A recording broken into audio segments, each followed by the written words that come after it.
Kasama natin si Miss Princess. Yan. May tanong ako. Yes, ano yon? Alam mo ba yung tanong ko? Baka alam ko na. Joke. Hindi.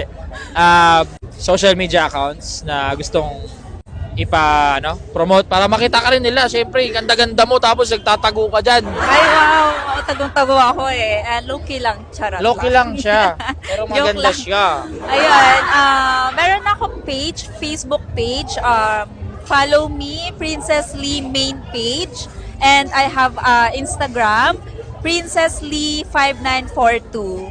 Ayan. Yung TikTok ko hindi masyadong eh. Ba't kasi nandito ka, nagtatago ka sa gilid, ang ganda-ganda mo. Oh, Mr. Suave, yung atake, kitang-kita sa Calvao. Ibang klase. Yes. Be Dapat- yourself Oo, na. dapat yung spotlight doon. Dapat dito,